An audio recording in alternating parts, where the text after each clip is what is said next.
Hi, I'm Rach. I'm the Keto Vegan. In today's episode, I'm going to talk about vitamin D. The date today is the 9th of October. I live in the UK, the Northern Hemisphere, and apparently we cannot absorb any vitamin D from the sun we only absorb vitamin D from the sun between April and September. Isn't that so sad? Talking of sad, that's what I think I suffer from. What a fabulous acronym, seasonal affective disorder. And you just feel sad in the winter months, have to make a real effort to say yes to things and not just hibernate away and watch crappy TV and eat crappy food. I have to make sure I make a concerted effort to do things when I'd much prefer not to. That's SAD. That's sad, isn't it?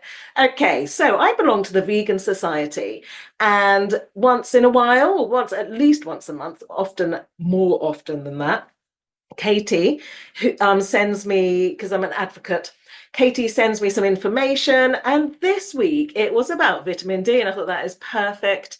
And they start their article, get this, with as we welcome the cozy autumnal season.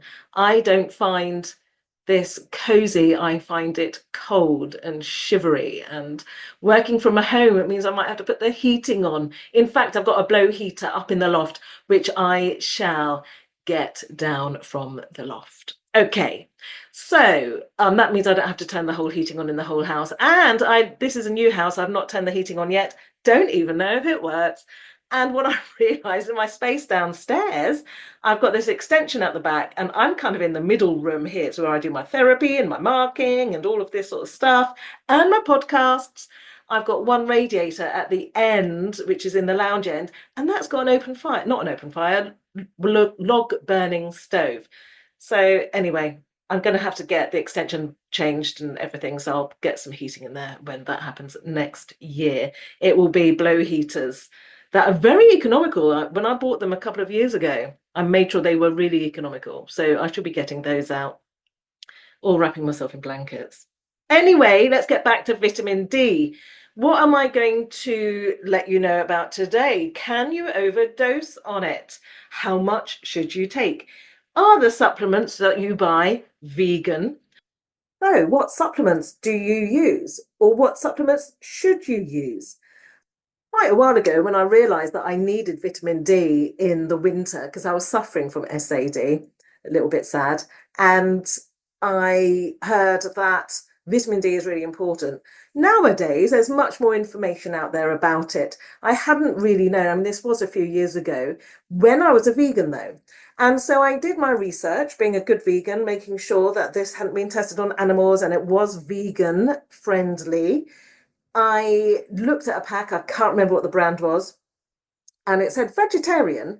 It didn't say vegan. I thought, okay, why isn't it saying vegan? So I contacted the company because I'm like that, and I got a reply from them. And they said what they use to make their vitamin D3 is something called lanolin. Is it lanolin? Anyway, basically, it's the oils taken from sheep's wool, which has got vitamin D in. And then they use that to make the vitamin D supplements. And they said that their sheep are so very pampered, etc., etc. Very lovely email.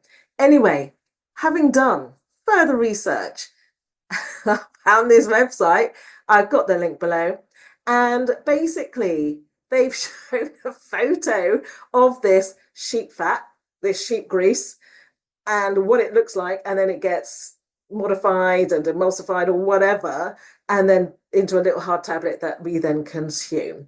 And basically it looks disgusting. It looks really, really disgusting. Certainly recommend you go and have a look at that website and have a look at the disgusting photo. It's just globules of fat. And of course, it is using an animal when we don't need to. They then, I think they make their own plant-based vitamin D supplements, which is why they're so passionate about the sheep fat and the sheep grease. And they then say they use something called lichen, spelled Lichen. There's a link underneath about that. So what supplements do you use for your vitamin D? have a look, do your research. I'm not going to recommend a specific one. Next question, how much should we have? You can buy 1,000 IUs, 2,000 IUs, 3,000 IUs. The 3,000 IUs are called extra strength. And the ones that I use at the moment are 2,000 IUs because the 3,000 IUs are really expensive. Mind you, where I bought them from, it was buy two, get one free. And I've got the 2,000 IUs and they are vegan, not tested on animals, etc., etc. So I take one of those every morning because it is October and because I don't like not having the sun. If only I had a place abroad in the southern hemisphere and could just soak up the sun and work from there. I mean, everything I do is online. I could work abroad, but then I'd miss my children and my granddaughter. Can't have that, can we? Or I could take them with me. Wouldn't that be amazing? Then what would they do for work?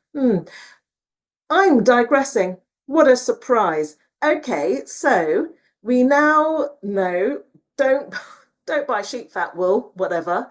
Get your lichen as your vitamin D. And so how much should we use? There has been this stuff, well, this information out there about you mustn't take too much, you mustn't overdose, it can cause problems. I have been doing research around that. You know what I'm like. I like to do a bit of research. How much should we take? There's different recommendations. Isn't that surprising? I've looked at sites like WebMD. I have looked at the NHS website as well.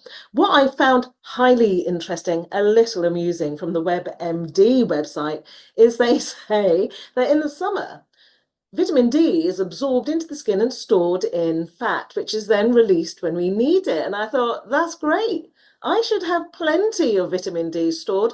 I have got plenty of fat around my body, but apparently it doesn't work like that. That's a shame, isn't it? Anyway, so this is why we have to take supplements. Okay, how much of a supplement should we take? Now, the recommendation is 10 milligrams or 400 IUs. Was it IUD? Oh no, that's an intrauterine device. Sorry, IUs. So they are, bear with whilst I get this right. A microgram is 1,000 times smaller than a milligram.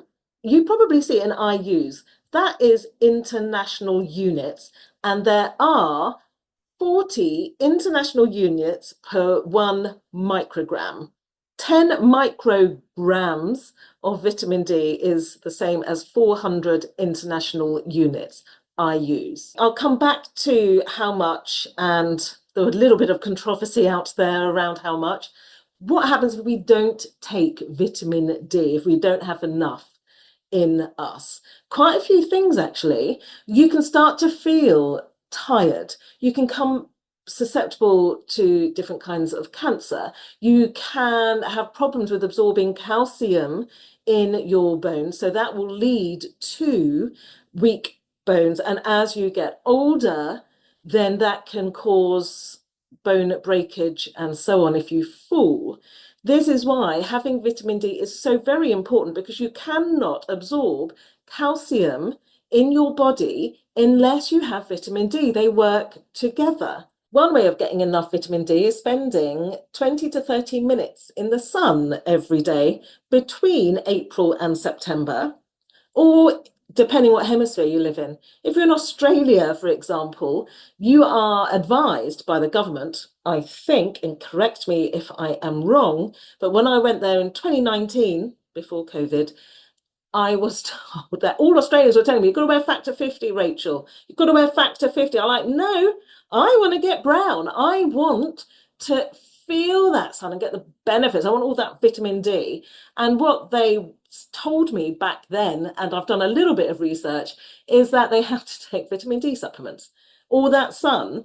But because they are recommended to use because of skin cancer, factor 50 on there's going to cover up sunglasses and hats and long sleeved clothing, so their skin doesn't absorb any of the sun.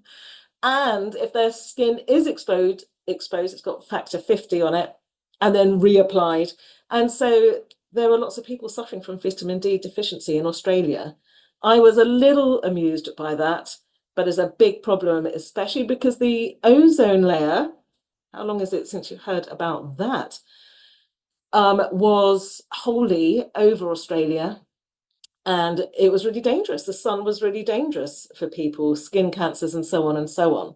And so you can get your vitamin D from supplements as well as the sun. And getting the supplement vitamin D is obviously a lot easier than treatment for skin cancer. Okay, there we are. WebMD says that some side effects of taking too much vitamin D can include dry mouth, weakness, nausea, vomiting, and various other things. And they say taking vitamin D for long periods of time at over 4,000 IUs can lead to long-term problems such as calcification. Now, I've got some more research that dispels that idea. Don't you just love it? And there's lots of contradictory evidence on the internet. It's great. Okay, so let's look at some contradictory evidence. We love that.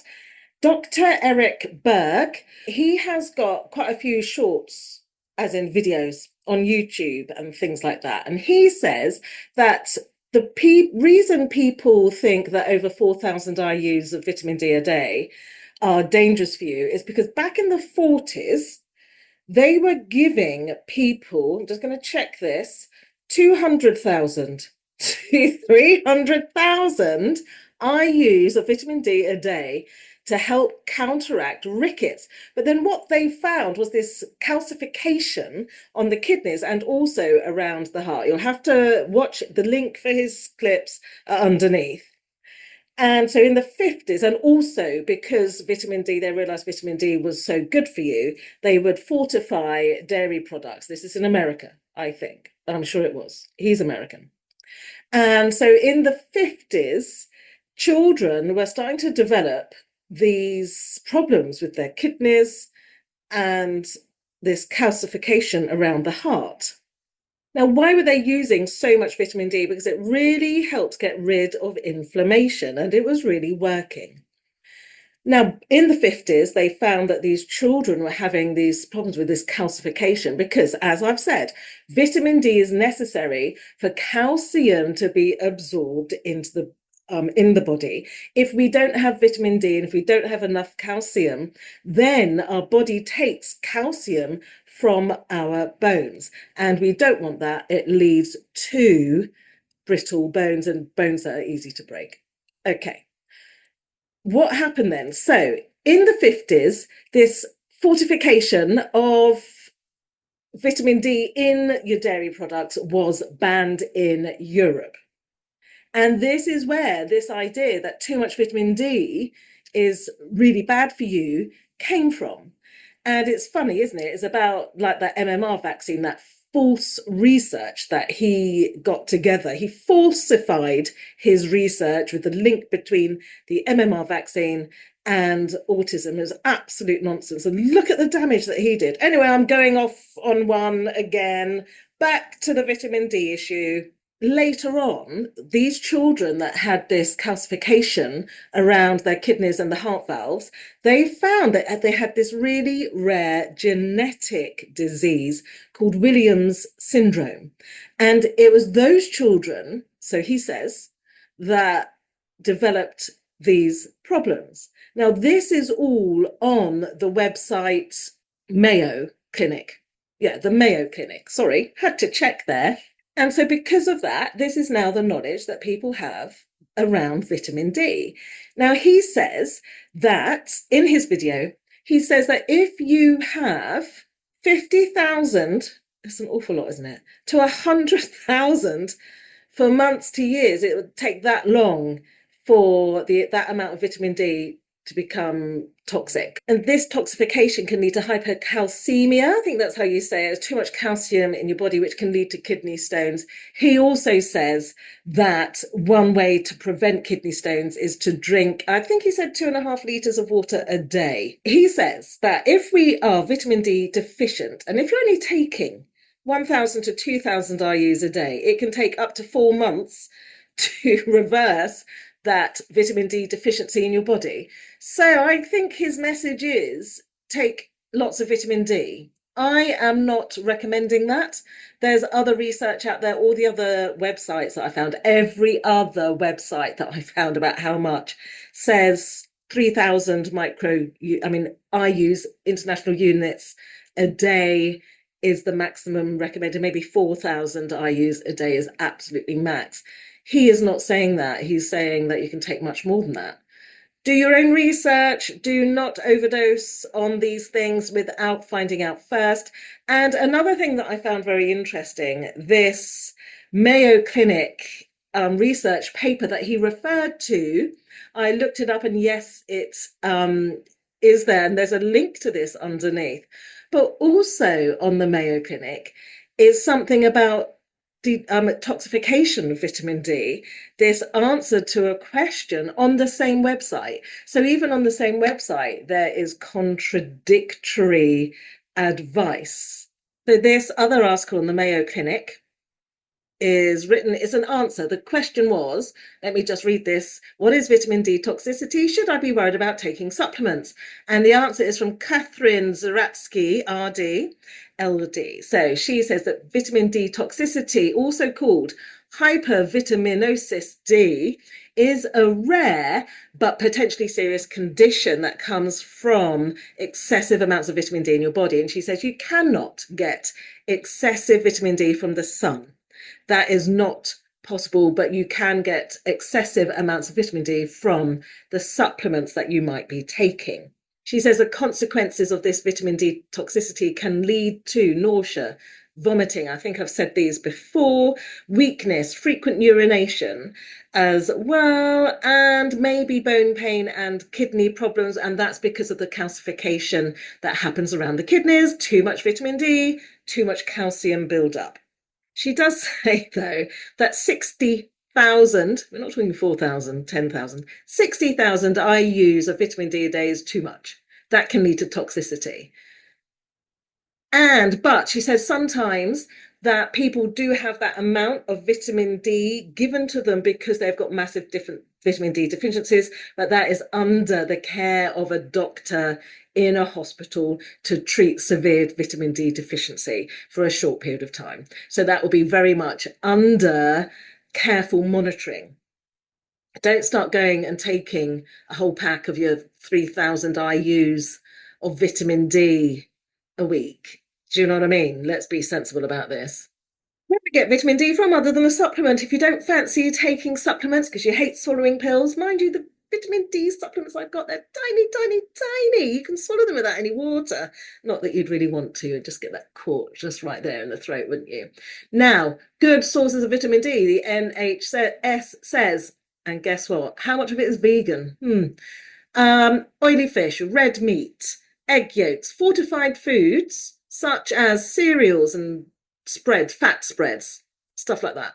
Okay, another source of vitamin D is dietary supplements. When I looked at vegan alternatives, food alternatives, there's like mushrooms. Some mushrooms have got really good vitamin D, and all our proteins are so fortified with so many amazing things, B12, vitamin D, and all that sort of thing, iron, all that kind of thing. They are so good these days, aren't they? Our amazing vegan plant-based companies that are producing for us so many wonderful proteins. I did see Squeaky Bean have done these like crispy bacon strips, bacon kind of strips. They're quite high in carbs, though. I did try some. They are so good. So artificial, but so good. And no pigs were harmed in the making of them. What could be better? Okay, that's all I'm going to say around vitamin D. I think I've had a bit of a rant. I've gone on enough, that's for sure. Next episode, I am going to talk about mindfulness. I saw something very briefly on a clip from another podcast, and she said, if you don't know what to do, go out of your head and into your body. And I gave that advice to a friend. And I think there are a few things that you need to qualify about that. Anyway, more about that next episode.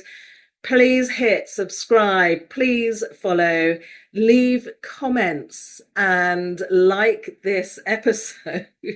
Now, sometimes people don't like, and some people like, and I'm like, what do they like about it? Don't leave a comment. What is it that you don't like? I wish if I knew, I could change something about it. I'll see you next time.